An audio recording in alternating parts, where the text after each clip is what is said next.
Welcome back to the Capital G Podcast, your weekly news roundup for all that delicious gaming news, hosted by Jae and Jared. This week, we got another slow one. Besides that fat Nintendo Direct, 60 minutes of Nintendo Direct we're going to be recapping for you, going over the highlights and the lowlights. And we'll be talking about Randy Pitchford's little tirade on Twitter. What a classic. We're talking about Randy again. Second week in a row, Randy's getting talked about. Famous man. He just loves tweeting, let me tell you. Mm-hmm. Loves tweeting. Mm-hmm. But should we just get right into it with the Nintendo stuff? Yeah, let's hop right out. You started off. You Okay. Hop right in there. There was a Nintendo Direct on the 12th of September. It was like, watch out, there's going to be a Nintendo Direct. It's a big old fat one. It's 60 minutes. Okay? We did a bingo sheet. We'll be going over that at the end of the recap if you're curious to see which one of us got a bingo. Mm-hmm. But yeah, we're just going to be going through all the points of what happened and breaking it down. We got Super Mario Galaxy plus Super Mario Galaxy 2. It's coming to the Switch 1. Then there's a new amiibo. It's coming out October 2nd. It's very weird. At first, you're like, oh, great. I get to play Mario Galaxy 2 on the Switch. That's exactly what I want. Except after the show, this is basically the whole theme of the show. Is like, okay, that was kind of a good announcement. That's kind of hype. And it's like, uh-oh, the pricing. So it's $70 bundle to get both these games. And each one individually, if you already got the other 3D collection, you just want Galaxy 2, it's $40. It's. I was going to save it to the end, but that is like... that's my biggest gripe with this whole thing. Is everything is so expensive. Everything is so crazy expensive. Because I was like, oh, that'd be cool. I liked what they did. You know, I liked just being able to play it. They didn't really change much. I have seen some stuff that's like they've changed more for these versions of Galaxy. They've upped them more than the last time they did it. Mm-hmm. There's like a little more polish, but $40, insane. There are new amiibo. Boom, there's a picture of them if you watch on YouTube. They're big. They're big amiibos. It seems like because the price of the amiibo went up, they're like, let's justify these more prices and make it even more expensive by making them big. I still don't know. What I mean? I still don't know if it's justified though. I think they raised the prices and then they're like, you know what we could do? We could raise them $10 more if we made them bigger. I don't know. I still don't know how I feel about the prices. I still think everything's a bit too expensive. I think they're too expensive. Because I was listening to another... Too expensive, but it's also, it's like, they're larger, so it's like, it's more of a statue unless, like, you're supposed to play it with your game. But it's like, it's not a statue, you know? Because I remember, like... They're higher quality than the old ones, though. They have gotten a lot higher quality. I still don't know if that justifies it either, because, like, the old ones still look good. And no, they don't. The original Smash Brothers one that came out right away looks so bad. Like, the Link one that has, like, the piss-colored block that he stands on, it's so bad. But I remember like some of the Splatoon amiibo not looking particularly bad at all, and they were still like pretty cheap and affordable.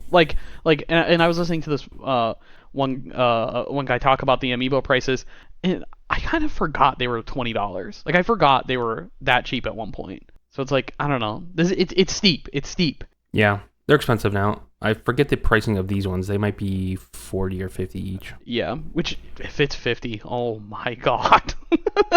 Oh my god. Let's see. Let me look it up. But yeah, it's definitely weird. But also, it's partly to do with the tariffs because I saw like the UK pricing, and it's not as bad. They're $40 each.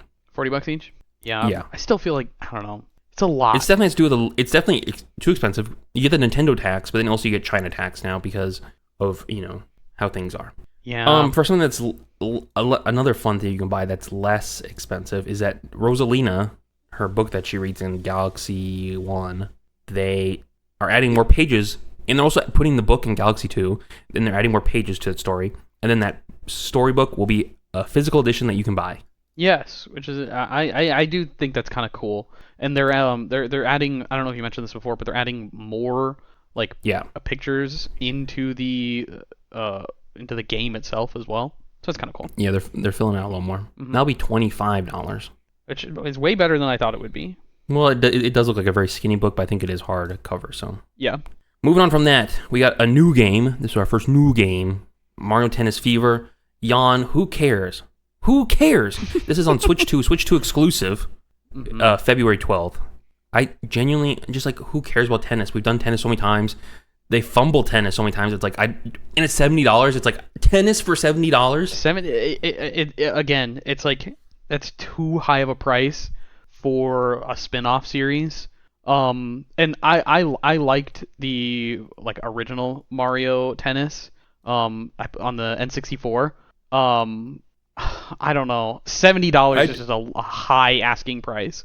I like some of the sports games, and this one I think is most similar to the newest golf one on Switch because it has like a single player story mode. But that story mode was very short, and once I got done with that, I don't really have people to play it with, and I don't particularly want to play it online. So I never really touched it again, so I don't think I can justify it. But maybe this image, if you're watching on YouTube, will justify it. Here's a picture of a brand new character, Baby Waluigi. Baby Waluigi. Shout out Baby Waluigi. Maybe that's worth your $70 to see a Baby Waluigi?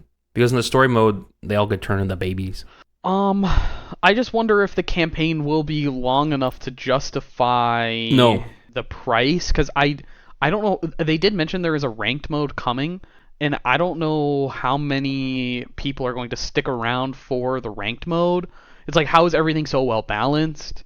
Or like will everything be well balanced? Yeah, I don't know. There is definitely going to be like it's Mario Tennis. It's Mario Tennis, and it's a Mario like spin-off game, and it's going to have like the same like treatment that like the Mario Kart games get, where it's like there is a best character to use and a best cart to use, which this one's going to be there's a best character to use and a best racket to use. Yeah, because they have like new elemental gimmicks where it's like you freeze the ground. Yeah, and that definitely won't get frustrating when you're in the middle of a match and then all of a sudden you're set on fire.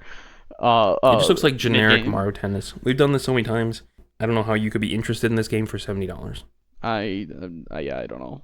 I don't know. If the campaign is longer than 15 hours, then I'll get it. But there's no way it's longer than 15 hours. No shot it's longer than 15 hours. My guess is it's probably... But it's like you buy a $70 game, it's like, okay, I would like to play that for like 30 hours.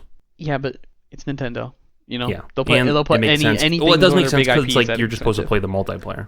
Yes. But I'm not gonna play Mario Tennis multiplayer with anyone. Okay, no, unless if you have like some people over, but you know. I guess, but who's gonna? I don't know. Next, they did it. This was one of my predictions. They did a Mario Bros. Wonder Switch 2 edition. It's the full title is Mario Brothers Wonder Nintendo Switch 2 edition plus meet up at Bella Bella Park. And Bella Bella Park is like focused on multiplayer. There's like little fun things to do in a group, which does seem interesting for like a young family to do together, but does not interest me at all. They did hint at some other new regular content, like other real levels. Oh, was there actually like extra levels coming to the game? They implied it. They implied that they're going to show more at some point. And the Koopalings are back, so there's going to be some bosses or something. And in one corner, I saw it on Twitter. They're like, "Look at this! You can see Rosalina in the corner." I don't know how people spotted that. I watched back the trailer to get a screenshot for this episode, and I watched the part in the direct. I was like, I didn't see any Rosalina, and then I clicked on the actual trailer for it, and clicked onto a timestamp that somebody had that said Rosalina confirmed, and I'm like, okay, sure, she'll be on screen somewhere. I clicked and I looked all over the screen, and I'm like, where is Rosalina? And then I dug more, and someone was like, oh, way bottom left in like a tiny menu graphic. I'm like, yeah, it's some UI element. Kidding me? How did someone spot that? It's so unbelievably tiny. Like the graphic we're showing is so low quality because it is so unbelievably tiny. They're digging around looking for stuff. I guess so. I mean, you might as well. Yeah. So we'll see how that goes. I don't know if they've done pricing for this yet, but we'll see how expensive that'll be. Mm-hmm. If it has like a lot of levels, I would pay $20 for this. Like I could justify that because I loved Wonder, and I feel like I needed just more of it. But we will see. I have a feeling this multiplayer focus is going to take away a lot of the content towards that. Mm-hmm. But I forgot to put on here that they also have a talking flower figurine that talks to you that you'll be able to purchase. And it's cool, I guess, but I wonder how annoying it would get because he did say that it would just like talk. It just talks randomly, and I think it just says random things. That would get so annoying so fast. I don't know if it has a motion sensor. Like, it'd be cool if you walk past it and it was like, hey. Okay, could you imagine it's like 3 a.m. and I don't think it has to have a clock and it has to have a motion sensor. You know, hey, here's a mushroom for you. It'd be so scary. It'd be funny. I'm kind of interested, but it'll probably be like $40 or something. It'll probably be $80. $80 and you'll like it. Next up, we got a cute little Yoshi game. Finally, a game that caught my attention. Yoshi in the Mysterious Book. It's a cute little Yoshi game. They're not doing like the yarn vibes anymore. They're doing like a hand-drawn sort of mixed media kind of thing. Everything's sort of sketchy. It's cute. It's like you go around and you find these different creatures and you make a note of them in this what do they call them? Like mystery, something like that. He's like this old, his old name was, dude book. I believe, Mr. It was E. a pun. Mystery, yeah, mystery. And you write it down, or like it gets jotted down, and then they each have like different abilities. Like there was like a fishing one, and then there's a bunch of stuff. It's hard to tell if this game is just going to be like pure baby mode, or if there's going to be actual, like, not, it doesn't have to be really necessarily hard, but it has to be engaging, I guess, for an adult. Yeah, I don't know. I did kind of like the idea of it being you study these creatures in a way, you learn what they do, and you report back to this guy. But yeah, I think that just means you touch them, though. Yeah, you just pick them up. I don't think you're actually reporting. You're not observing. Right. You're not. Yeah, you're not getting out your notebook, writing it down for this guy, and then giving back your notebook to him. It's like you just interact with things. You see them do stuff. Yeah. Like one of the examples they give is like you know, Yoshi like sucks one of them up, poops him out like an egg, and then it says like, oh, this one tastes sweet, and it's just like, okay, you know, I guess that's kind of how the mechanics will work. It's like you just like do things and it'll fill in stuff for you. Yeah, there's like these dandelions that you like run through and then they land on rocks and the rocks get like destroyed. You're like, oh, so it's hard to tell. Is this like it seems like a real chill game, but maybe chill like your baby is just pressing the controllers and like stimulating itself, barely functioning, you know? Yeah. Who knows? But I'm kind of interested. I'm slightly $70 though. Yeah. Oh, for sure. I don't know. There's no way. They can't be $70. We'll talk about it more at the end after we finish the games. But let's keep running through these. We got Tamagotchi Life, Live the Dream. They narrowed the scope of the release date down to spring 2026. No release date yet, though. Just the narrow release window. Spring 2026. Yeah. They're looking out for that GTA. They are. But we know GTA's release date. It looks just like Tamagotchi Life for the 3DS. It just looks basically the same, except it's more 3D. Like when you're outside, it's not just like a UI element. It's like you can physically move around and drag your characters like to interact with each other. Mm-hmm. So it looks cool. And then there's a more in-depth Mii Maker with like more hairstyles and different stuff. Mm-hmm. But yeah, not much else to say. It looks good. It does look good. I'm sure folks are excited. Folks will be excited. Also, it's like the last one on the 3DS I didn't buy because I couldn't justify the price because like I don't know how much. It's not necessarily my type of genre, but my sister liked it a lot and I was like, maybe I should play it. But this one would be like cool to play, but again, can you justify the price? Mm-hmm. Okay, then they showed off some non-first party games. You got Final Fantasy VII Remake Intergrade coming out the 22nd of January, so that'll be good. I'm interested in playing these games. I do want to play these games at some point. I don't think I'll play it on Switch. I'll probably just play it on PC. Yeah, that was a sentiment I heard where I heard people say like, "Oh, cool, it's getting a Switch port. I'm just gonna play it on my computer." Yes, but it is cool because like if you don't have a handheld PC, it's cool that you can play these games on the go. Yeah. But also, they said that they said in a tweet like after the show that the full trilogy of the remake will be coming to Switch too. Which I saw some news articles about. And I'm like, I assume that would happen. It'd be weird if they just did the first one. Yeah, it wouldn't make a lot of sense for them to just do the first game and then not include the other two. But yeah, I'm interested in this. I'm kind of interested in this. I've kind of heard that it's just like, it's Final Fantasy VII, which is a really good game, but they kind of just like dragged it out. But I don't know. I'm kind of interested. I don't know. I've been on a Kingdom Hearts kick, so it shares a lot of the same characters. So I might play it, but play on PC. Mm-hmm. Hades 2, a game you can play on PC, is coming out on Switch 1 and Switch 2 the 25th of September and is a timed console exclusive. They didn't say how long, though, but I'm assuming usually it's like a year, right? Yeah, maybe 6 months to a year. Okay. So yeah, get that. But that makes sense because I don't know if the first Hades was a timed exclusive, but I know it did extremely well on the Switch. Like it did really well. Switch. But you can play this next week, so that's exciting. And they had a cool cinematic trailer thing. Mm-hmm. Animation, that was nice. Then up next, what do we have? We got Kirby Air Riders. How hype is that? They didn't really say much other than the new amiibo, however. Yes, there's new amiibo that you can swap. They're like Skylanders Swap Force, where like they switch in and out. And they're $50 each. There's 2 of them revealed so far, but they said there will be more. $50. And there's going to dollars. These ones are also big. So they're big and they interchange, and you get like 2 per. So I do like that they are swappable. I think that is kind of cool, and Sakurai I don't think will ever give up on his like every game that he makes now is just it's gonna have some little identity of Smash, because you take these ones and you tap them and then they show up in game and you can train them just like you could your amiibo fighters in Smash. Yes, it's the same mechanic. It's a cool idea. They're very expensive though, but they look nice. I like the idea.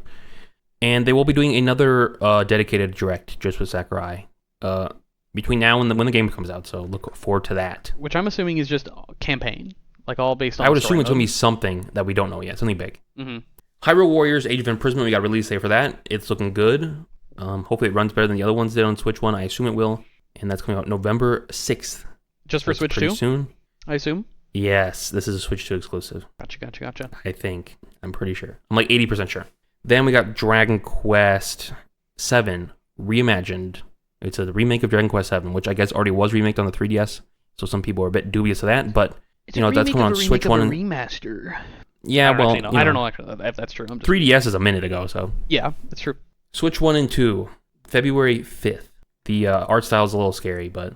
That's Dragon Quest for you, though. Like, the art style is good. I just don't like this blonde dude. The blonde dude looks particularly weird. You think the blonde dude does? I think the kid on all the way on the top of the sail looks crazy.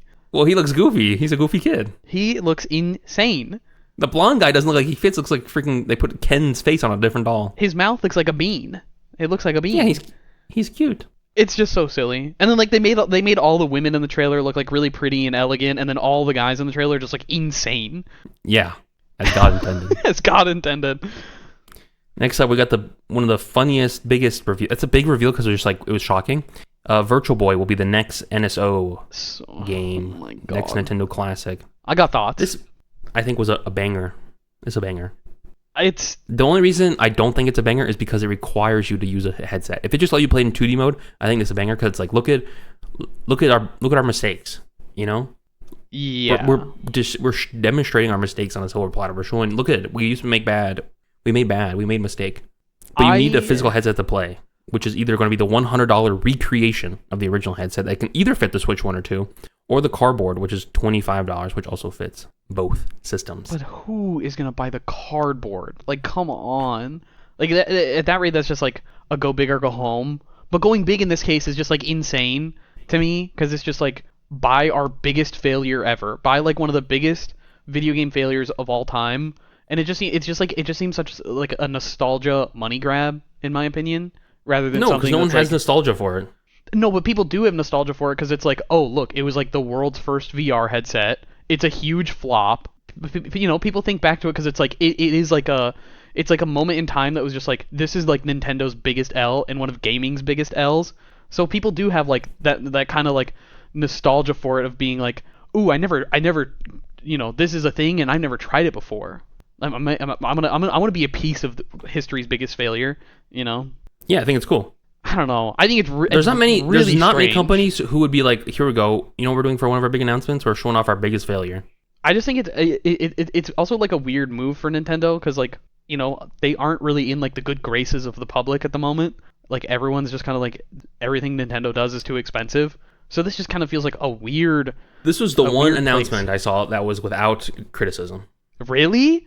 Online, I did not see an ounce of criticism for this. I'm in like VR spaces, and the VR space was just like they were criticizing it even harder than I was. If you have a VR headset, you can just emulate it and play it on an emulator. Right, exactly. There's ways to get into it, but they were hitting harder. For normal even people, than I was. a $25 piece of cardboard is a decent way to experience some classic games. There's a few out of like the whole lineup. There's like 3, maybe 2 good games. Yeah, I'm not convinced people are going to spend $25 on a piece of cardboard to try out one of these games for like an hour and then never touch it again.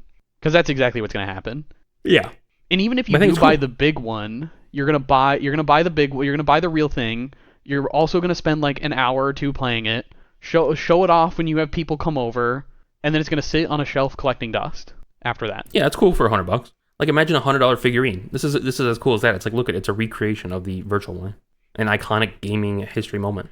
I understand that does have more utility, but I feel like it should be cheaper because it is just like a ton of plastic. I think it could have been worse. Like, for all the pricing of all the stuff, like, there's so much stuff here that's, like, ridiculously priced. I think this one could have been worse. Yeah, it could have been worse, but I feel $100 is still steep. $100, and if they came with the recreation of the Virtual Boy controller, I think would have been amazing, but I think that this is not a bad price, and I think it got people hyped up.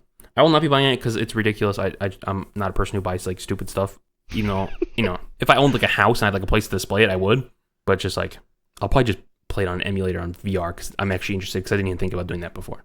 Yeah, and there's one that's dedicated completely to Virtual Boy. Yeah. February 17th, you can play those. Shout out. Next up, we got some more controversial stuff. Probably one of the most controversial things. I don't know, everything was kind of controversial. Metroid Prime 4 Beyond. It's going out. We got a release date for December 4th, finally. And she rides a bike. She's on a bike. They start off with her riding a bike, and I saw a lot of hate for this. They're like, oh, this game's going to be a failure now. I wonder if maybe they have like performance concerns because of how like large scale the game is going to be now. It's kind of like that, but also if you watch the trailer, it's just like desert. It is just like flat desert. It is like so uninspired. And I'm not a big Metroid person, so I've been taking this from other people's like reasoning. They're like, Metroid's all about being like isolated in like these really cramped environments, feeling like you're alone and like space vibes. This is just like you're out in a big old area by yourself. Yeah, and then the gameplay that they did show on the bike just looked like Star Fox, and I'm like, that's just, I don't know. I haven't played like a ton of the Metroid games, but I've played Prime. I played quite a bit of Prime Hunters in my youth, and I've played like a little bit of Dread. I don't know. It just like, I don't know. It felt a little weird, but it still could be cool. I'm willing to see if it's interesting. I think it could be cool. I think the only thing that's a little scary, like, okay, that'd be fine if there's like, oh, there's this weird biking section. But the rest of the trailer, they didn't show anything interesting. Yeah, I hope the combat isn't like as on rails as it looked, because it looked extremely on rails with what they showed. I think this game is going to be like, if you liked Prime 1, it's going to be more of Prime 1. I don't think it's going to be like, oh, this is a next-gen kind of game. I think it's just going to be like Prime 1 more. Yeah, it's just going to be, I think it's just going to be another Prime game, but just like, you can but play it's not going to be like, ooh, this is a mouse. 2026 Prime game, or this is a 2025 Prime game. It's like, this is just more. With the better graphics. It might not even feel like just a 2025 game in general. It'll just be like, it's going to feel. I think it's going to feel of a different age. But maybe that'll be good. I don't know. I can get down more with being in a big open empty area than other people can, but I do see the concerns. And this one also got some big old amiibo. Amiibo. Yeah. Because they're cool, but again, they all have like that new high expensive pricing. Yeah, and if you're like a huge Nintendo fan. I'm just curious. Like, are you really gonna spend all this money to collect all of these? Like, they're so expensive. There's different types of Nintendo fans though. There's Nintendo fans like me who buy like most of the games, and then there's Nintendo fans where they buy all the amiibo. Like, there are some people who are like, they bought all the Smash amiibos, and then they're like, well, I got this far, and I might as well buy all the amiibo. Well, that's because at the time those amiibos were pretty inexpensive. Yeah, but not to have every single Smash character. Yeah, I still think that's ridiculous, but like, I don't know. These are people who are collectors. There's a difference between like, oh, this is a really expensive single amiibo to buy, and then there's people who are like, you know what, I'm a collector. Mm-hmm. So it's like, for collection, I guess it's not that expensive because you get into hobbies and stuff. It's like you buying Pokemon cards. You can get Pokemon cards that way more expensive than any amiibo. I did hear from a couple like Nintendo YouTubers that they're like, I'm done with amiibo after this. This is too much. No, if you're casually buying amiibo, I definitely see that, but... No, this guy was like, one of them was like a huge fan. He was like, I've collected like almost everything, and now I'm done. He saw these prices, and he's like, I'm out. I think at some point you do have to call it quits, because I think they're gonna make amiibo forever, because they're just like, okay, this is a good way to recoup some game development costs, because they're like, oh, no one wants to buy an $80 game. We'll sell you a $70 game plus $20 amiibo. Yeah. Which... I guess is better than selling you a $100 game, because not everyone's going to buy the amiibo. Don't even give them the idea. They'll do it. Don't even give Nintendo Next the up, idea. we got Donkey Kong Bonanza. There's already DLC. It's $20. It came out like as soon as the direct was over. You get DK Island and Emerald Rush. So you get to go to DK Island. It's a recreation. It looks nice, but there isn't anything really to do there. You just walk around. Wait a minute. There's no like extra content other than Emerald. Are you for real? You just walk around. You just get to see the sights. This should have been post game. This should have just been a little treat you get post game. I'll give you my thoughts after I say that Emerald Rush is a roguelike where you get to play back on all the levels, including Donkey Kong Island, and it's about collecting as much emerald as possible for Void Kong because he makes a new company.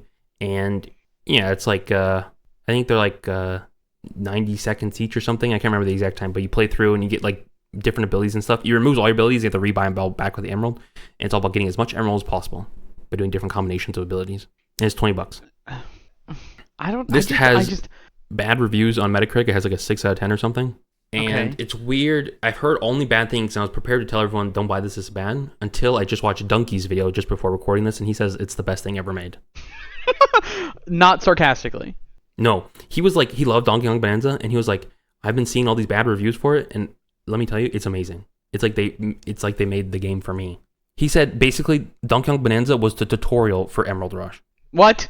Yep. He cannot be for real though. Like I mean, I haven't seen the video, but I that just seems kind of sarcastic, right? He's a very sarcastic individual. There was no sarcasm. Like he was being funny the whole time, but he was like, "Yeah, this is good."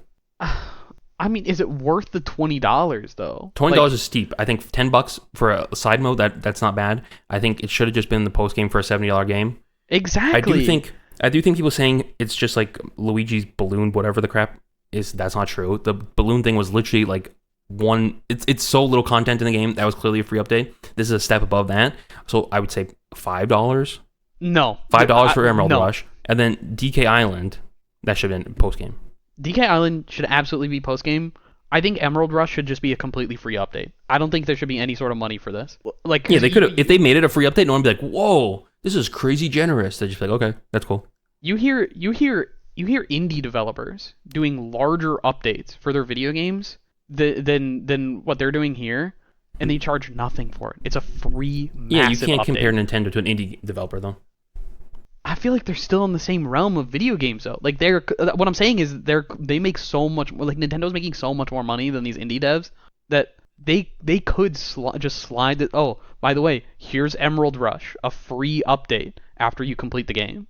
Yeah, I think it could have been, yeah, but I do think that for the right person, this will be it. But I think for general audiences, you probably shouldn't play this. I'd recommend watching some YouTube videos before purchasing. Next up, we got my highlight of the show, Pokemon Poketopia, coming 2026 exclusively for the Switch 2. It looks like Minecraft plus Animal Crossing plus Pokemon. And the reason why it looks like that is because it's just Dragon Quest Builders, but Pokemon themed. Because it's made by the same people who made Dragon Quest Builders. Is it really? Yeah. Oh, I didn't know that. That's kind of cool, actually. Koei Tecmo. And I think that division of Koei Tecmo is the one that's, I think so, if I got my information right. But yeah, it's cool. It's funny because you play as Ditto, who looks like a human. And you got like your arms, you learn, you can talk to the Pokemon because you're also a Pokemon.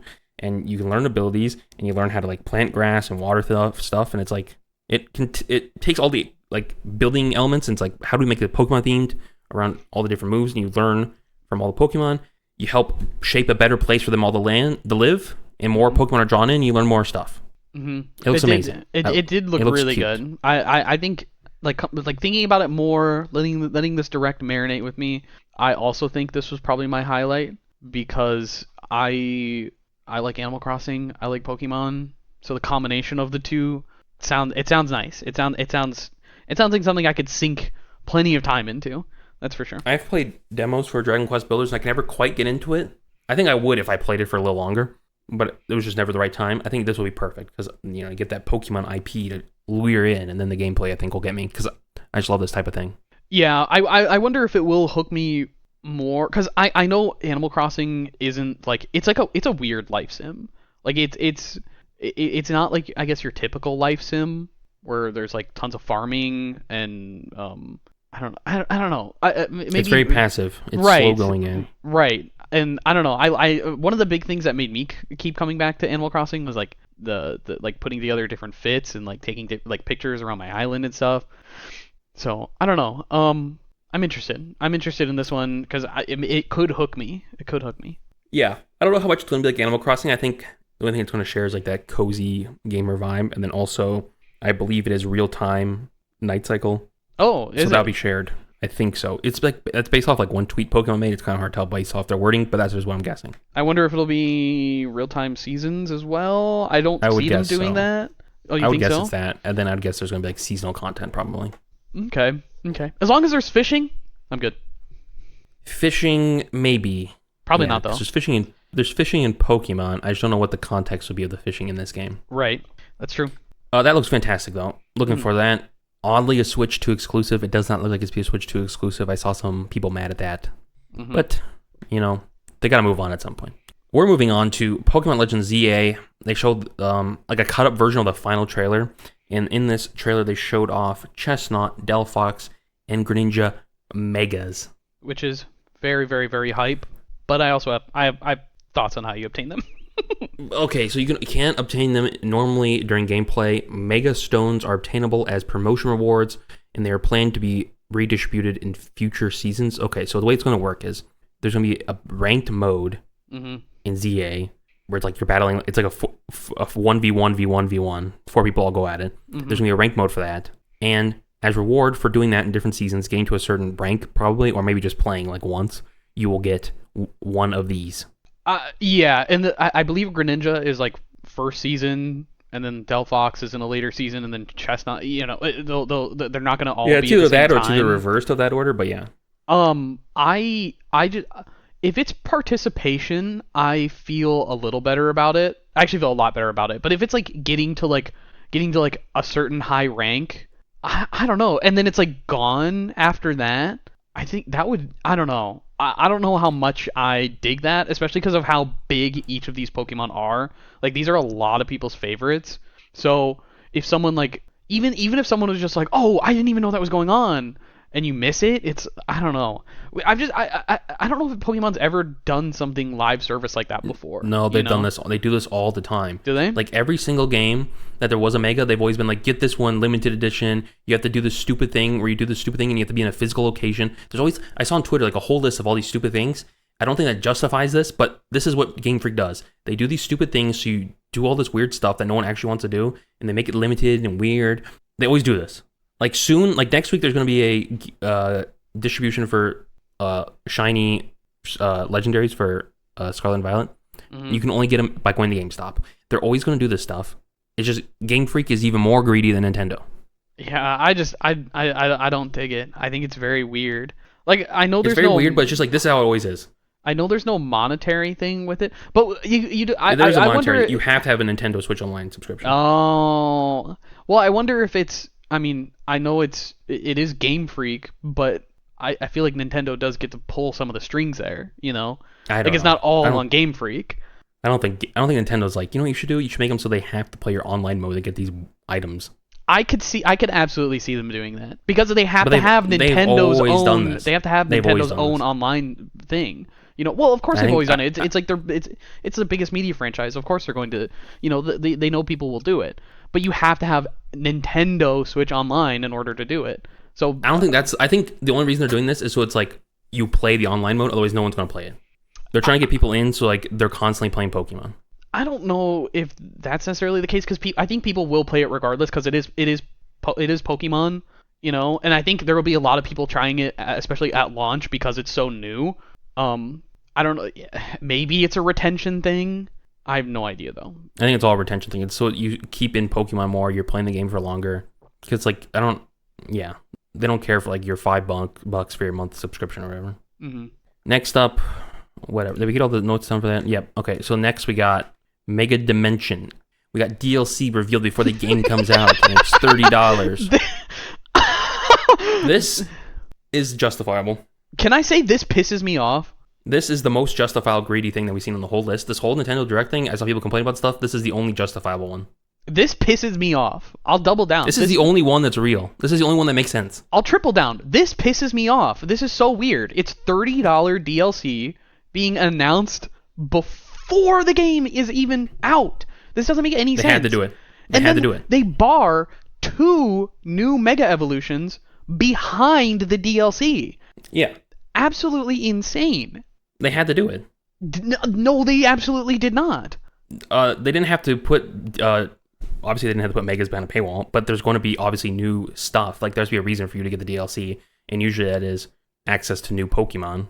There absolutely has to... And hey, I won't fault them for... I don't fault them for Terapagos or Ogerpon, because it does make sense. It is adding something new to the game, but this is Pokemon that already exist getting a new form.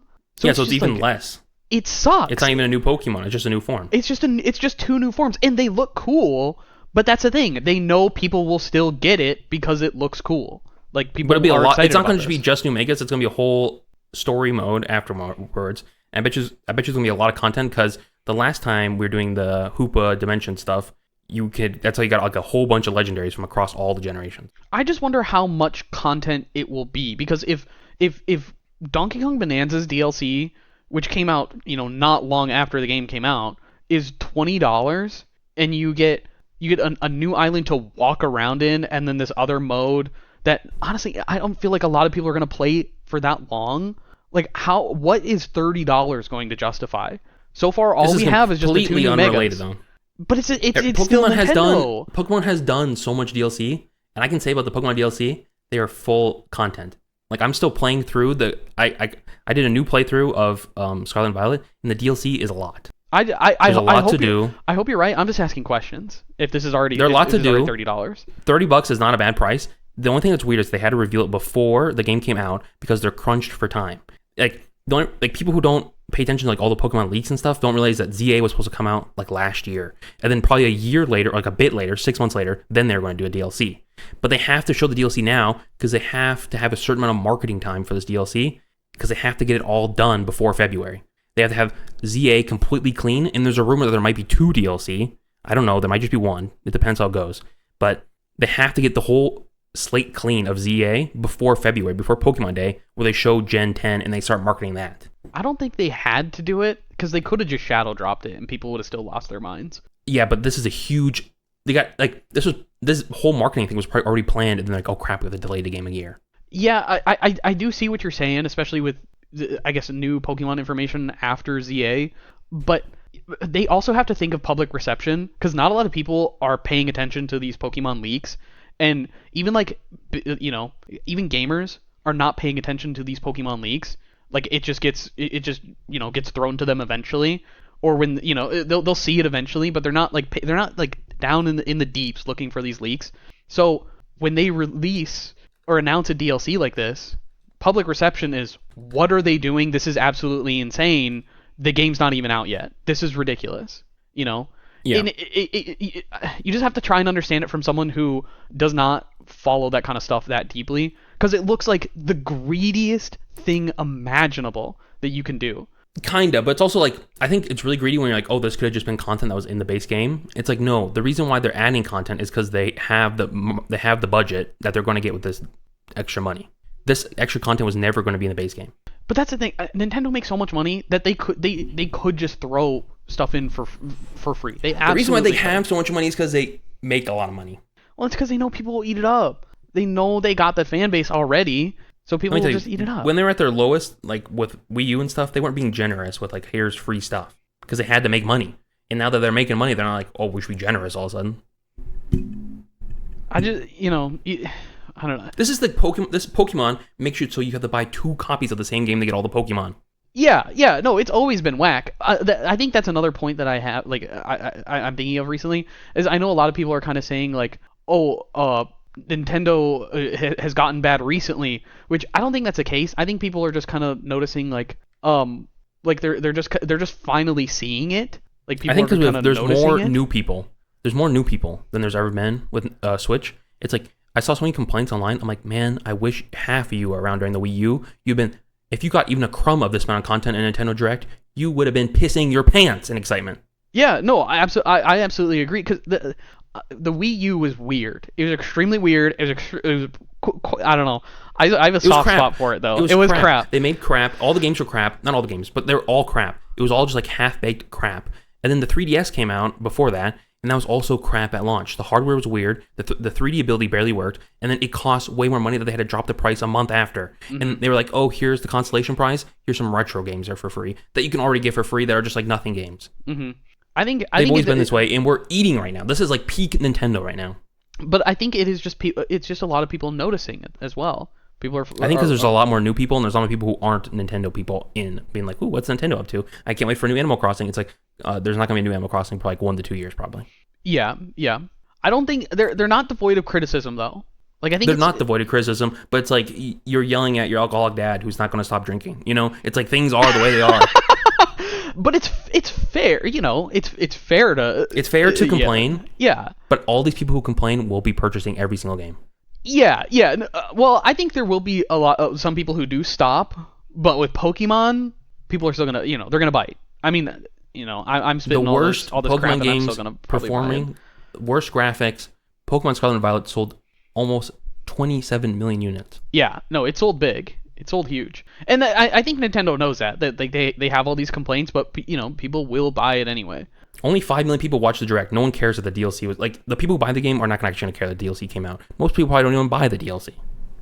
Yeah, but the people who are seeing it, I think it's valid complaints. For me, it just makes me excited because I knew there's going to be DLC either way. Like I'm happy that there's DLC. I think it's cooler that there's DLC than there's not DLC. Like Arceus, I wish there was DLC. Again, they got to see it from, you know, the public's perspective, where it's like it is. I think they should. Move. I think it is weird to do it before. They should have done it the week. Like I don't know. Is it weirder to do it before or like the week after the game comes out, where it's like, oh, give us more money again? The week after is also insane because I can. But how long do you wait after? I can guarantee you that like not a lot of people have beaten the game even after a week because a lot of people. How long do you wait? I think for a DLC, most people are waiting like at least a few months. A few months? What? Okay, so this game comes out when? Mid-October. Okay, what month do you wait for? I don't know, probably like January, February. They can't do that because then they have to do Gen 10. Look, I know they have like all the internals. I get that, but it's a public thing, you know. It's all like it's all the public's viewpoint. This is the last thing I'm going to say about it. Well, first we have to say the other thing about. There's one more thing, then there's one more thing. I like it that I'd like to know ahead of time that we're getting DLC. It's nice. I like that. And I like that when I'm done with the game, that it'll be coming out soon after that. I don't want there to be like a long break, and then I have to boot the game up, be like, what are the controls? What's my team? What's happening? I just want to flow into the DLC. I hear what you're saying. But that's all to say that they showed off Maker Raichu X and Y, which we didn't even say yet. They did, and they look sick. Cool. People are complaining that like it's just Mega Pikachu, but I don't know. The game is Pikachu. Get over it. Yeah, I feel like I don't know. That's kind of what we. They got one of each. One is kind of Raichu. One is kind of Pikachu. Right. Exactly. Also, all the Megas are like based off the pre-evolutions, kind of. Right. Okay, and if you buy the DLC early, which I will be doing because I'll be buying it either way, and it's not like the price is going to go down, you get this really ugly outfit. Here it is. If you're not watching, it's like weird holographic X and Y themed. It's very weird. Yeah, not a fan. They should have given you the OG outfits from X and Y. That would have been cool. Yeah, that could have been more interesting for sure. A little bit of nostalgia thrown in there. We talked about that for way too long. But let me tell you, this is why I thought it was like a peak Nintendo Direct. Was like all the Pokemon stuff. It was like, whoa, we got 5 megas and a new game. It's like that's crazy. It is. It was a lot of information, and it is. We aren't starved. That's for sure. Like you know, as Pokemon fans, I don't think anybody is starved for. We were starving for so much. There was so much. There was a dry spell. Now we are eating like crazy. Mm-hmm. Yeah, no. And as soon as we're done with ZA, we're gonna get into Gen 10 hype cycle. It's gonna be insane. It's a lot. It's a lot flowing at once, and they're just gonna keep it flowing. You know, and especially if Gen you're 10 into like, it's gonna be amazing. If you're into other stuff like with Pokemon, you know, you got new shows to look forward to. You got new cards to look forward to if you can get them at least. There's always something. You know, there is always something going on with Pokemon. They're making sure that there is not gonna be a drought ever again. The consumerism of Pokemon is everlasting. Yes, that's for sure. Next, we got Pokemon Hunters Stories 3 Twisted Reflection. It's a Switch 2 exclusive coming out March 13th. You mean Monster Hunter Stories? That's what I said, right? You said Pokemon Hunters. Oops, Monster Hunter Stories. Sorry, I got to switch my brain off Pokemon. Then we got Resident Evil Requiem, and then also there's going to be 7 and 8 RE7 and 8. Yeah. All on the same day, February 27th. So that's an interesting strategy. I'll do it all on the same day. All on the same day is weird because you think they do it like before the 7 and 8 before so people can catch up. But I don't know. It's a weird move. And then we got new Fire Emblem, which I saw some people were excited. People were, I don't know. It's hard to tell Fire Emblem people. I think they were excited because it's been a minute since the last one. Mm-hmm. I think that's what the consensus was. 2019, I believe, was the last one. Something like that. And this is coming both Switch 1 into 2026. Mm-hmm. And the gameplay they showed looked cool. It did look neat. There was some interesting stuff. There's like a dude on the back of like a emu dinosaur guy. Mm-hmm. And that's it. Here's a fun little graphic if you're watching YouTube that like breaks down everything that was shown. Mm-hmm. And like what consoles they're on and stuff. So there is stuff. It did feel like I want to say there was a hole, and that being new 3D Mario. There was a big hole there because they showed off the movie. We didn't talk about that because it's not a video game. Who cares? But there's a new movie. But they didn't show off a new game, new 3D game, which I kind of expected. Some people were quite disappointed about that. But I think it's going to be another maybe year and a half until we see that. I do think that they were working on Donkey Kong Bonanza and Mario at the same time because there's no way they're going to make us wait 5 more years. Yeah. I think it would have been. I agree. I don't think they were working on a 3D Mario game alongside Bonanza. I think it would have been way too soon after. I know a lot of people are like, we want Odyssey 2, we want Galaxy 3, and I don't blame them, but it's just I don't see it happening for some time now. I think year to 2 years. Yeah. But yeah, the Pokemon stuff. I think if you're a Pokemon fan, you're eating. There was some good, not a lot, but there was some decent third-party stuff. The Mario stuff was all just like way too expensive and kind of mid. Yeah, I think it's a good summary of the whole thing. Expensive and kind of middle of the road. The thing that's kind of weird is there's nothing big to look forward to. Like there's no big game coming out next year. Yeah, they've kind of already, they kind of already got everything. Other than like Prime 4 is huge, obviously. No, what's coming out next year? Oh, next year? I mean, I know a lot of people were extremely hyped for Tamagotchi Life. No, but what is coming next year that's AAA? We got Fire Emblem. What else is coming out? It's AAA. What's getting you to buy a Switch 2 That's next not year? even a remake either. Cause like if you just bought a Switch 2 and you're trying to justify to yourself that there's all these games coming, what's coming next year? I was interested in the new Hyrule Warriors game, but I don't know if I have to play the previous one. No, it's next year. Oh, sorry, you have 2026 in here, November 6th. I see. Man, I don't know. I guess I'm looking and I don't know. There's stuff that Nothing's would make next me, year. There's nothing next year. Pokemon Pokopia is next year. Yeah, but that's not a reason to buy a console. For me, it would be, but for most people, Mm-hmm. Like, where's the Mario? Where's the Zelda? Where's the reason? Where's the Animal Crossing? Even where's a Pikmin? Where's the reason to buy a Nintendo console? I mean, I think if there's any reason, there's maybe reasons to buy one now. Like, I think there's a lot of reason. I think there's a lot of reason to buy one. But I think if you bought one and you're trying to justify it to yourself, or if you're looking to buy one and you're trying to justify the cost to yourself, and coming up in the holiday season, a good way to justify it is like, oh, we got all these games coming out. But you don't know what's coming out in a year from now. To be fair, I'm looking at, we got like Metroid Prime 4 is coming to Switch 1, Mm-hmm. I get Kirby Air Riders is probably what's going to convince me to buy a Switch 2, to be honest. But you know what I'm saying? Like there's a big gap of what's coming forward, which I think is kind of what I prefer. I prefer just knowing like what's coming up in the next few months, and that's how Nintendo usually markets their games. Mm-hmm. But I think with a new console generation, you're like, I need to know what I'm going to do if I'm going to drop like $500 on something. Yeah, they don't. It's definitely I don't know. I feel like this generation with Nintendo is a bit different because they are playing with the big boys. They're in with the Xbox and PlayStation now because like they're getting Cyberpunk on their console. They're getting the Final Fantasy remake on their console. Yeah. They're pulling in the big stuff as well, and they're working with a lot of third-party developers that I feel like it's a bit different. I'm not gonna say it's like totally different. It's just but the problem is different. If you're a gamer, the only type of gamer that theory applies to is people who only own the Nintendo console. If you own any of the other consoles, you've already played these games. That's true. Yeah, that is, yeah. I think it's not a bad thing necessarily. I just think it's an interesting angle to look at it. Be like, well, where's what's happening? Where's the stuff coming up? There is kind of like there. Are you kind of saying like there's no like Breath of the Wild right now? No, there's nothing. There's literally nothing coming up. There's nothing in next year. Yeah. There's not even like it's like there's some games I prefer. I would prefer a 3D Mario over a 3D Zelda, but there's nothing.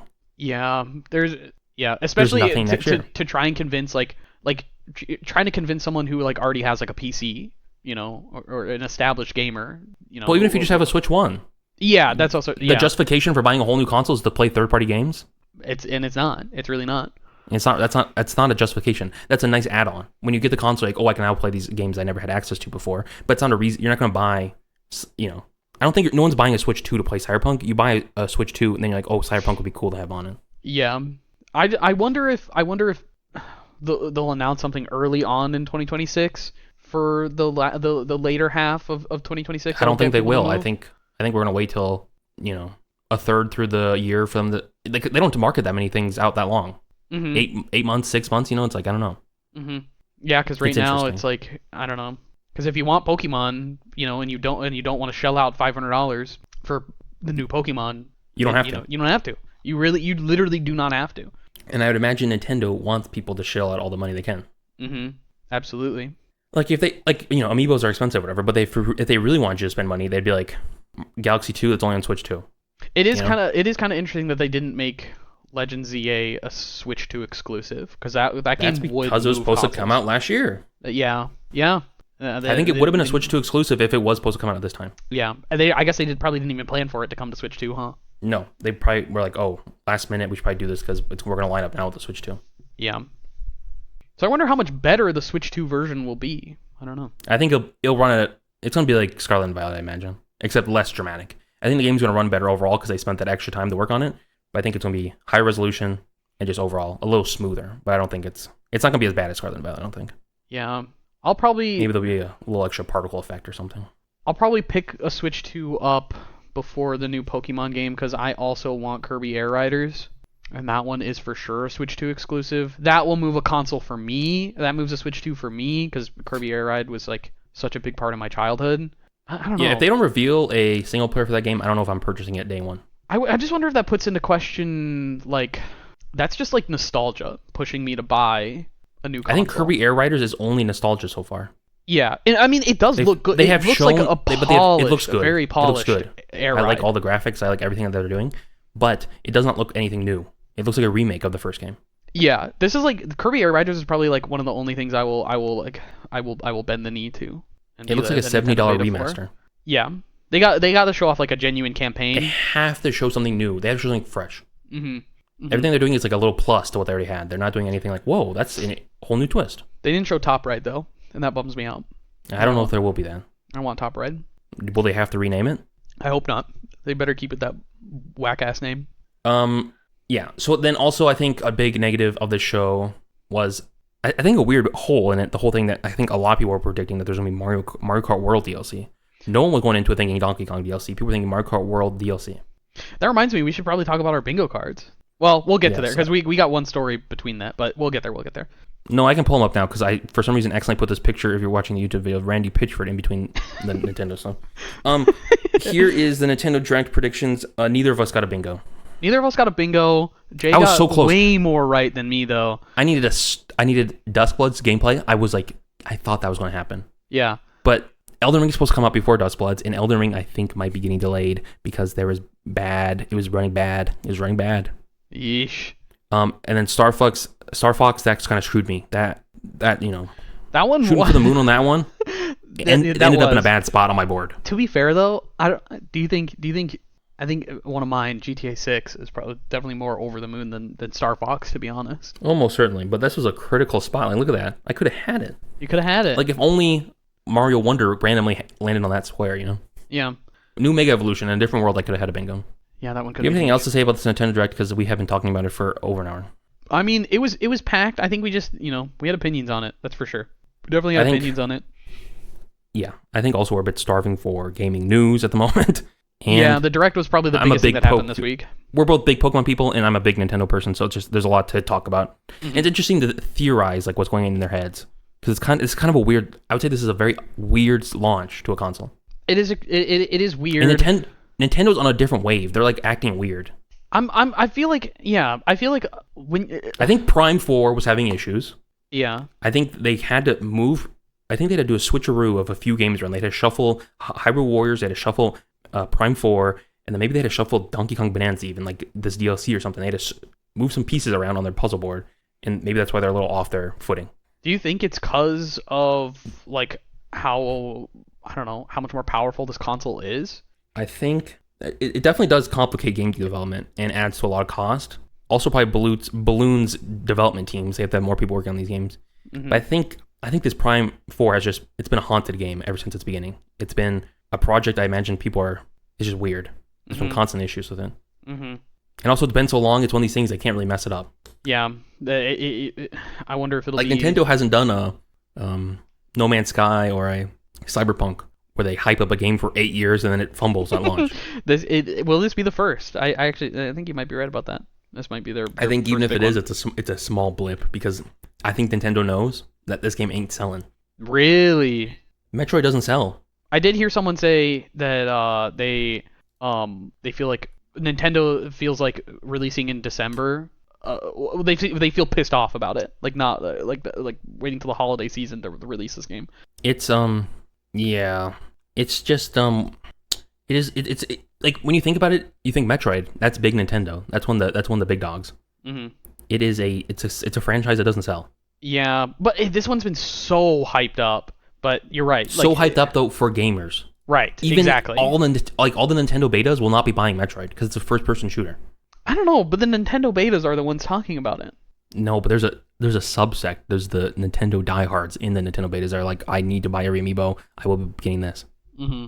Let's see, Metroid Dread, which is the 2D one on the Switch, sold 3 million units. Yeah, not terrible. It's not terrible, but it's definitely like it's no Animal Crossing. But Animal Crossing kind of like that one was. That's a juggernaut. That's a juggernaut. Exactly. That has gone from like niche game to juggernaut status. Right. Yeah.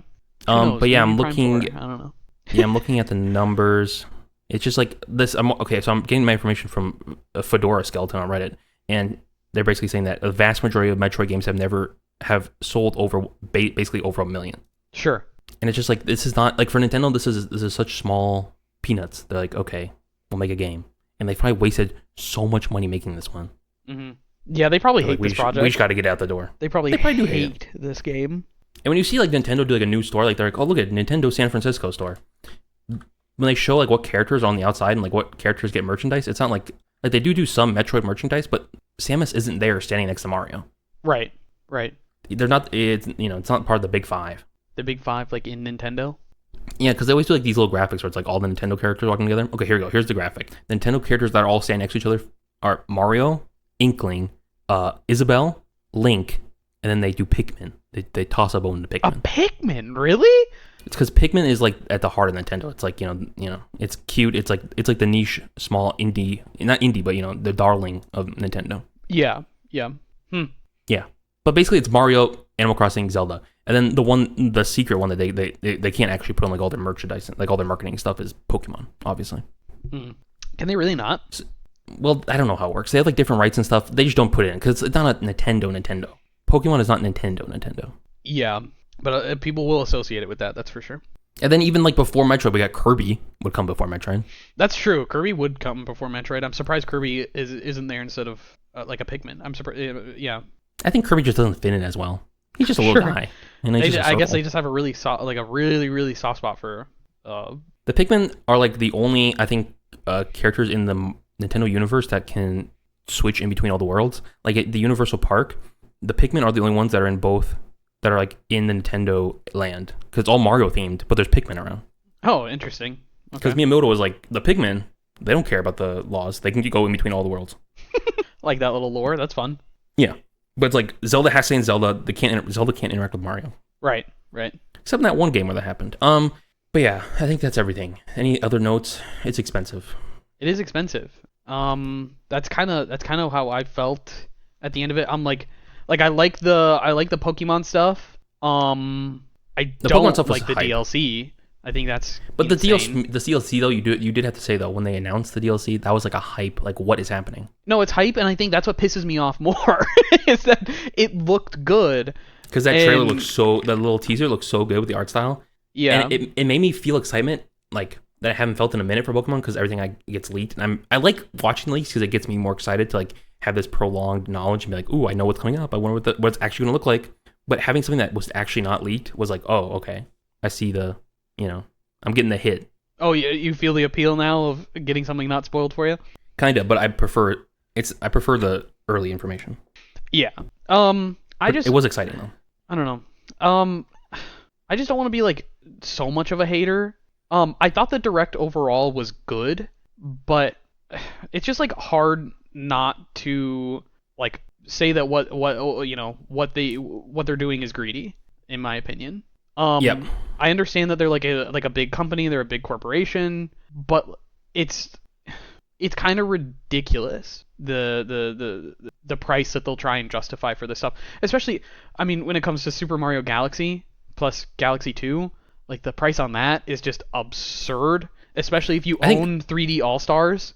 Yes, like, you're not going to pay $40 for Galaxy 2. That is the one thing on this whole list that I think is absolutely absurd pricing. The rest of it is just like, they know exactly how much is the maximum they can charge for it.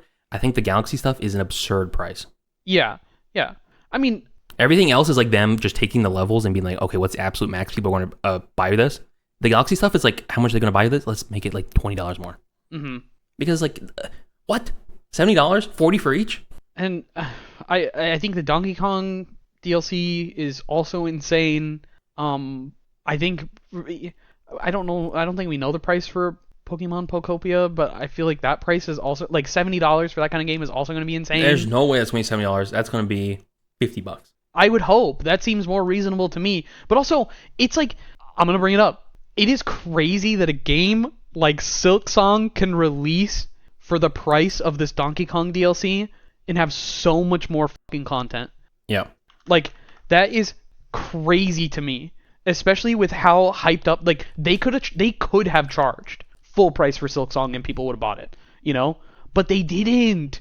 They charged the regular $20, which is what the original Hollow Knight is as well. The thing that's different, and I'm not trying.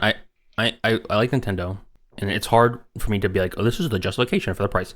But Nintendo is a juggernaut company, which means there are so many people working on all this stuff. You many people worked on Silksong? The first game sold bananas numbers. The team got so much money, they could basically develop the game for as long as they wanted. It didn't matter. When they sold, when the game finally came out, they didn't have to do marketing. Yeah. You know? They didn't do a lot. How many people worked on Silksong, Jared? Take a guess. I have no idea. I'm assuming it's like a team of like 20 people. 3. That's kind of sick though. But okay, they it's also so cool. had the it's backing cool of Microsoft. They had the backing of Microsoft, and it was 3 people. But the Microsoft people don't have to get paid for every single developer working there. You know what I mean? Microsoft just gave them some money. Yeah. And they already had unlimited money. They did have a lot of, but that's a thing. You think they would charge more? I saw some indie developers that were like, "This is crazy. They're charging $20 for this game. Now I'm going to feel bad pricing my game so much more because I have to justify it because I need to make money to live. But these guys have unlimited money. They could make it free and still be fine." Right, but you would think with Microsoft giving them so much money that Microsoft would say, hey, you got to charge, this much for this game because we put so much money into you guys. So no, because it's already the most wishlist game. They can just like do the conversion. Like, okay, let's say 50% people who have it on wishlist are going to buy it day one. But what I'm saying is, like comparing it to Nintendo, they could just do that too because of how much money they make. They make so. It's hard. It's hard money. There's no justification for like $1 million company charges you extra money for extra thing. It's just like that's just how it is, and there is a little bit of justification being like these are huge teams. Development cost is way higher than it ever was before. Yeah. And also, if you love Donkey Kong Bonanza, you played it for like 80 hours. Give them another $20. If you feel like it's worth it, pay it. Yeah, I mean, if you feel like it's worth it, if you enjoy your time out of it, go for it. Absolutely. I'm just saying. To me, it also seems like absurd. non-critical. It doesn't seem like critical content. It doesn't seem like you're missing out on Donkey Kong. Right. You have a whole piece missing. It's just kind of like you get a little island. You get it looks cute. It's nostalgia. Then there's a little extra mode. Yeah, like if you're $20, if you feel that your $20 is worth this, absolutely go for it.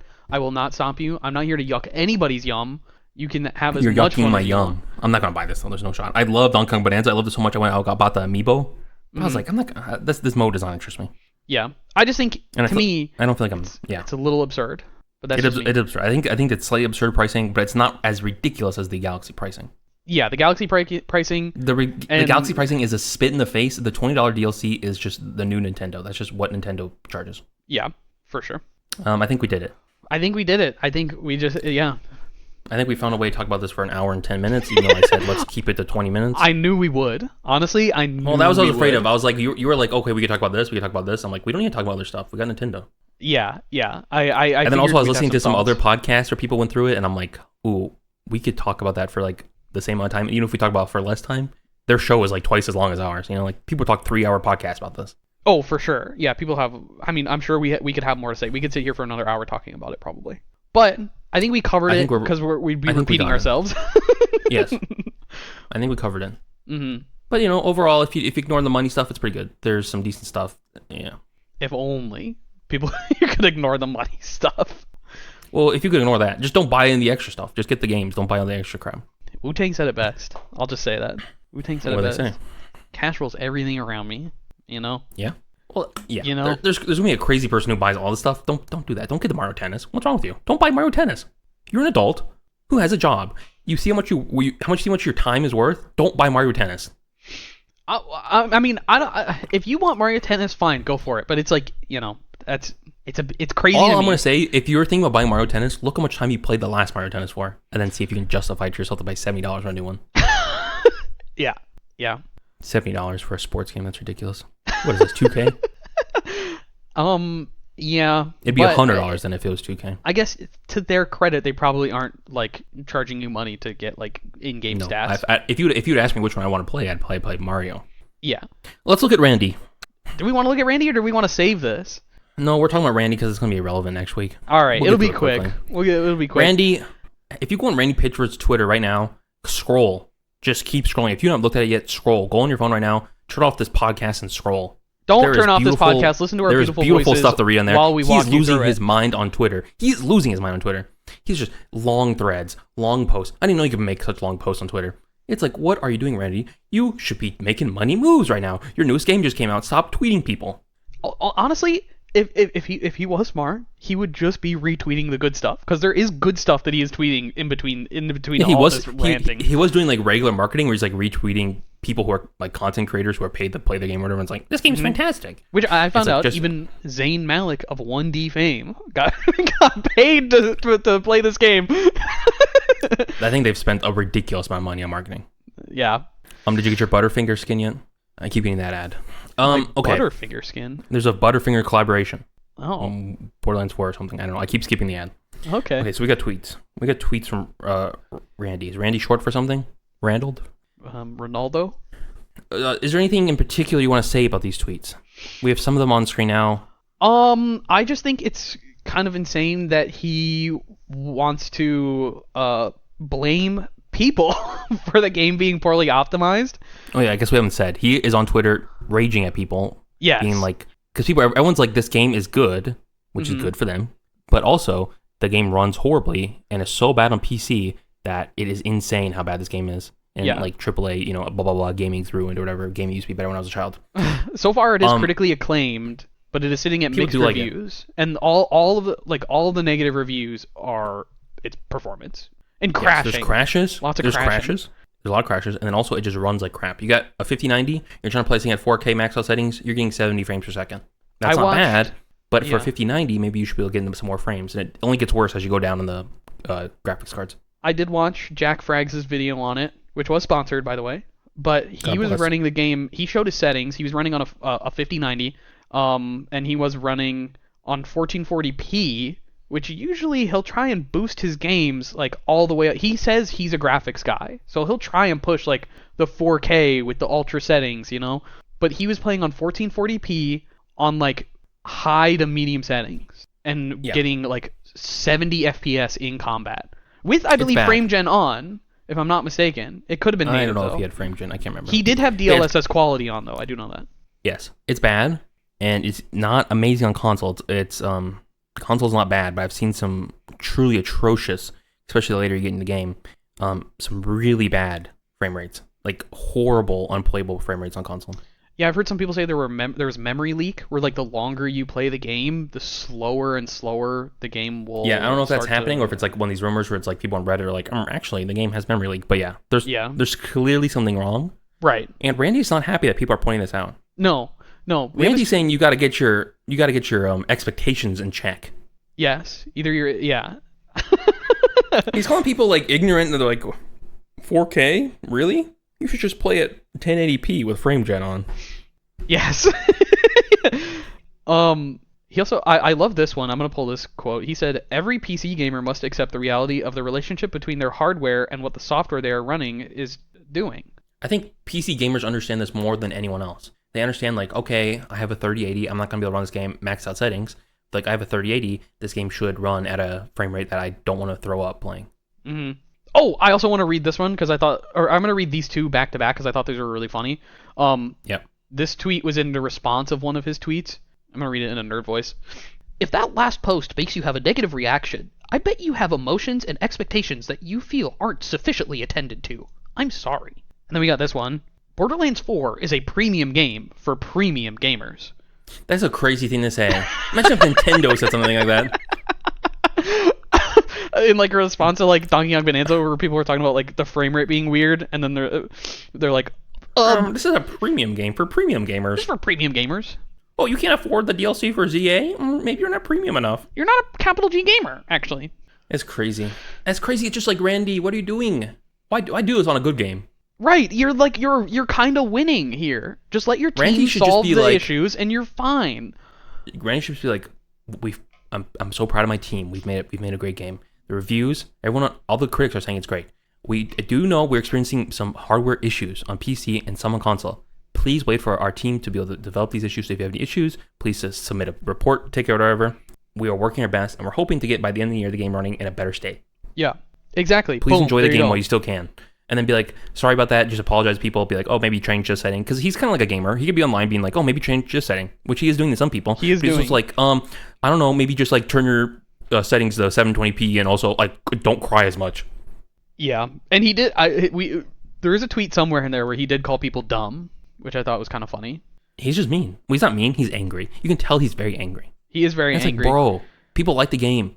Take that victory. Just take it. The victory. Borderlands doesn't get that often. You're coming hot after, like, well, not hot after, but, you know, after Borderlands 3, which people like the gunplay, people like the gameplay of Borderlands 3, but people didn't like the story of Borderlands 3. And then barely anybody played Tiny Tina's Wonderlands, even though people liked the gameplay for that. But again, the story was kind of dookie. Now you're hitting hard again.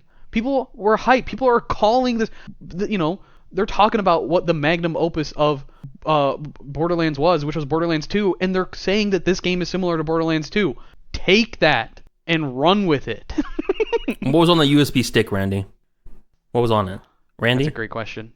Call into the show next week. We'll talk to you about it. Randy is like, some of these tweets I kind of like. I'm like, oh, he's like talking to people about games and stuff. Like, this is cool. Like, executives like knows about, like, you know, all this stuff. Yeah. He's kind of giving like Gabe Newell, but this is like evil Gabe Newell. You know, it's like, yeah. Actually, you suck. Instead of being like, oh, sorry, we're doing this thing better. It's just I don't know my action. I don't know that my actions have consequences, Gabe Newell. You know. Well, it's also just like insane, Delulu. He's just delusional about what's going on. Definitely Delulu. Because Gearbox themselves have said that there's issues. They're aware that there's issues. They made like a whole thing that was like, here's everything you could possibly try to fix it, and it's like, oh god, like I know a lot of stuff about PCs and stuff. I built my own PC, blah blah blah. I said, oh, there's some of the steps that like do this. I'm like, oh, okay, I'll figure that out, I guess. Yeah. Here's some tweets I wanted to highlight though. These are some of my favorites. These are some personal screenshots. We got this one that I really liked, and I don't know if I'm gonna read this whole thing. Let's see. Let's read this whole one. Okay. Code your own engine and show us how it's done, please. We will be your customers when you pull it off. The people doing it now are clearly dumb and don't know what they're doing, and all the support and recommendations and code and architecture from the world's greatest hardware companies and tech companies working with the world's greatest real-time graphics coders don't know what you seem to know. /sarcasm. Randy, that /sarcasm is holding up a lot. I'm sure that is all. He's not actually being like, we're using the best technology in the world. Unreal Engine 5 is actually the best. It runs Fortnite, I'll have you know. It's just like, come on, Randy. Get together. I love that one. That tweet, when I saw that, code your own engine. Banger. I saw that. I was like, this dude's a tweeting legend. Mm-hmm. This other one, I'm only going to read the first couple sentences of because all of his tweets are way too long. All too long. Mm-hmm. You can do whatever you want. The game is a game. Please get a refund on Steam if you aren't happy with it. Which is so crazy. That is like reverse marketing. Absolutely reverse marketing. Because there will be people who read this and go, okay, sure, yeah, I will. Yeah. Like, what? It could be worse, I guess, because I was thinking about, like, when's the last time something like this crazy happened? Do you remember when Cyberpunk came out on PlayStation 4 and they took it off the store? Yes. That was also nuts. Like, it was so bad, they took it off the store, and I don't think it ever went back on. Probably not. Did they take it off the Xbox One store, too? I don't know. I don't think it did. I think it was on Xbox One. It is kind of insane that it released on Xbox One and PS4, honestly. Well, the game was in development for that console for how many years, you know? Yeah, no, too true. Kind of a Metroid situation. I also love that he tweeted this at 1 a.m, by the way. I did see another company. Well, that's our time zone. And doesn't Randy live in California? Probably, I would assume. So it's like 10 or something? Yeah, but still, like, late at night, really? I don't know. Randy's up. He's not hanging out with his wife. Go to bed, Grandpa. I assume Randy has a wife. I don't know. Maybe. Probably. Good for him. What are you gonna say? Anyway, there was another game. It's on my Steam wish list. I do want it. It's called My Copunk, and they made a response to this tweet where he was like, "Oh, just refund the game if you aren't happy with it," and they were like, "Oh, and you can use that refund to buy our game," which I thought that was good. I like that. It's good. Yeah, I think if you like, even if you like Borderlands, I think hold off on this game. Yeah, like to put a serious note on, I think I would hold off on this maybe till the beginning of next year or something. I think they will genuinely do patches for it. Yeah, for sure. And because the day one patch did seem to improve quite a bit. And I do want to play it.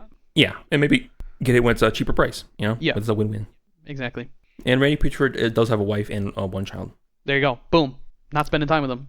He is Randall. He's Randall Stewart Pitchford II. Whoa. What a name. What a name. What a name. Yeah, so that's yeah, we're talking about my two goats, Nintendo and Randy. You got pictures of them above your bed. Yeah. I look at them. I open my locker at school because I'm clearly in school still, and I open it up and I have a picture of Randy with like hearts around it. And you give plenty of smoochies to it every morning. I go, you see my lipstick cover it. The whole image is basically red at this point. I was gonna say the frame is just all red. Yeah, it's all red. It's stained red. Yep. We were gonna play a game, but we're not gonna do that because we talked about Nintendo for so long. And we'll which save is it good. For another time. We'll save it for another time. It's a good game. It's a fun game. Keep it a little surprise though. I'm glad we didn't tee it up in the beginning. Yeah. We tease it later. Yes. It seems like every week I'm like, maybe next week there'll be news. There was news this week, but it was all Nintendo, so that really isn't your horse. Your horse? What's the saying? If that really isn't your bag of... My wheelhouse, that really isn't I guess? Your wheelhouse? I mean, I think I like Nintendo stuff. It's just I'm not gonna stop being critical about them. You know. Yep. If you can do anything about Nintendo, you can be critical. Company. It goes for any gaming company. What company is not? Can you not be critical of? Is there anyone? Exactly. It's like no. Is there any like currently they're just like goated at everything and they don't really mess anything up? Oh. I was gonna say Capcom, but Wild's performance is just like crazy. Crazy bad, and they don't do anything Capcom, about it. They're trying, I guess. At least they say they are. No, they're not. They're not trying. Because if they were trying, there would have been updates. Yeah. Valve, but not really. No. Ghost Ship Games, makers of Deep Rock Galactic, they're doing fine. We can't do indie games though. Indie games, it's like they have their own publishing studio. I'll have you know. But also, aren't they owned by like an evil company? Their publishing side, I don't think is owned. They themselves are owned by Embracer, but I think their publishing unit is I think that might be their own thing. Oh, they're owned by the devil. Let's see. Is there could any be owned by company? I'm trying to think Microsoft. right now. What's like the best standing company? That might be a topic for another day. Give it a mull over. Give it a mull. We can make it to like an hour and a half. A quick mull over? Just give it a quick. Like I'm trying to think. Valve, no, because they do like gambling. They do gambling. Minecraft, no, because they're owned by Microsoft, and also their update structure is a little wacky doodle, and they do weird DLC stuff. Yep.